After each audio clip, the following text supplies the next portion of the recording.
हर रंग रंगीन स्वागत करता है आपका। मैं हूँ कॉस्मिक और ये है चित्रकेव आदर्श संग्रह कला की धारा।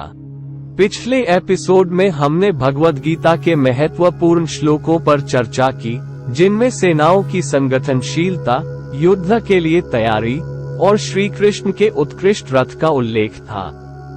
आज हम आगे बढ़कर भगवद गीता के नए पहलुओं पर चर्चा करेंगे। अब चलिए आगे बढ़ते हैं और अध्याय 1 के अगले श्लोकों का विश्लेषण करते हैं। भगवद गीता के पवित्र श्लोकों के माध्यम से हमारी ज्ञानवर्धक यात्रा के निरंतर आनंदित होने के लिए हमारे साथ बने रहें। श्लोक 9। संजय उवाच एवमुक्तो हृषिकेशो गुडाकेशन भारत सेनयोरुभयो मध्ये स्थापयित्वा रथोत्तमम्। अर्थात संजय बोले, हे भारतवंशी अर्जुन, इस प्रकार जब ऋषिकेश श्री कृष्ण द्वारा बोला गया, तब उन्होंने अपने उत्कृष्ट रथ को दोनों सेनाओं के बीच में स्थापित कर दिया। इस श्लोक में संजय द्वारा कहा जाता है कि जब भगवान श्री कृष्ण अर्जुन के रूप में वक्ता बने तो उन्होंने अपने उत्कृष्ट रथ को दोनों सेनाओं के बीच में स्थापित किया। इससे व्यक्ति को यह दिखाना चाहा गया कि श्री कृष्ण नेतृत्व की स्थिति में स्थापित है और वे युद्ध में नेतृत्व का पालन करेंगे। इस श्लोक के माध्यम से हमें ये समझ मिलता है कि श्री कृष्ण ने अपना स्थान लिया है और उनकी उपस्थिति सेनाओं के मनोबल को बढ़ाने के लिए महत्वपूर्ण है। श्लोक 10। भीष्मद्रोण प्रमुखतः सर्वेषा च महीक्षिताम् उवाच पार्थ पश्यतान् संवेतान् कुरुनीति।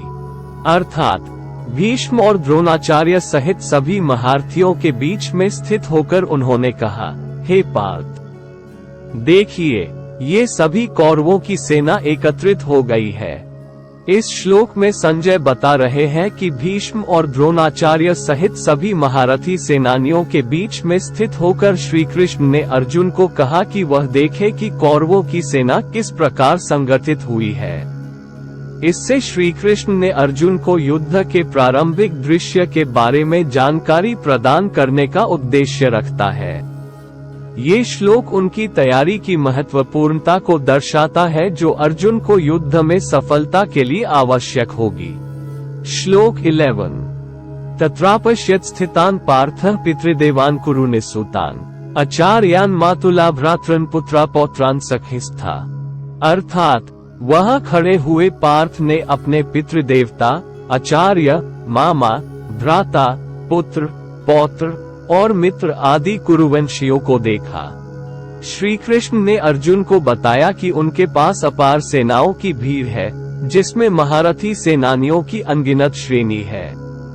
श्री कृष्ण ने अर्जुन को ये समझाने का प्रयास किया कि उनका युद्ध क्षेत्र पूरी तरह से सुरक्षित है और वे शक्तिशाली सेनाओं के साथ युद्ध कर रहे हैं। इस श्लोक के माध्यम से श्री कृष्ण अर्जुन के मन को प्रशांत करके उन्हें युद्ध के लिए प्रेरित कर रहे हैं। श्लोक 12। तान् समीक्ष्य स कौन्तेयः सर्वान् बन्धून्वस्थितान् कृपया पर्याविष्टो विषीदन्निदमब्रवीत्। अर्थात तब वे सभी बंधुओं को देखकर विचलित हुए अर्जुन ने परम करुणा में डूबकर ये दुखभरी बात कही।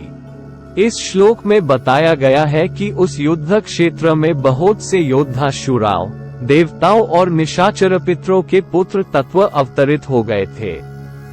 इससे ये दिखाया जाता है कि वह संघर्षशील युद्धस्थल पर सभी दिव्य, अद्वितीय और पूर्वजों के द्वारा पूजित हुए हैं। ये श्लोक युद्ध क्षेत्र की महिमा और उसमें उपस्थित सामर्थ्य को बताता है।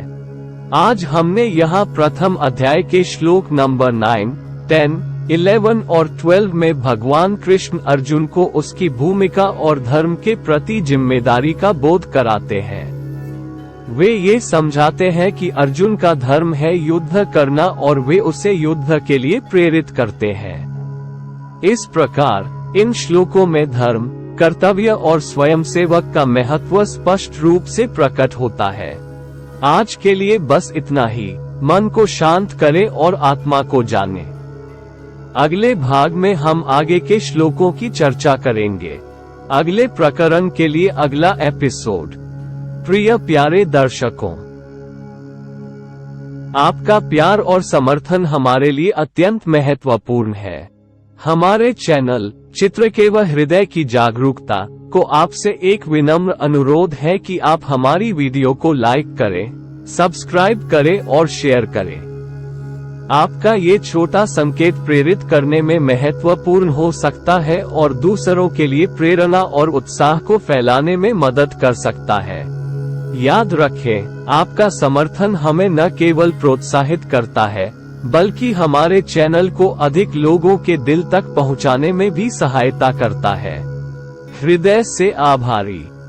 चित्रकेव अवेकनिंग हार्ट्स।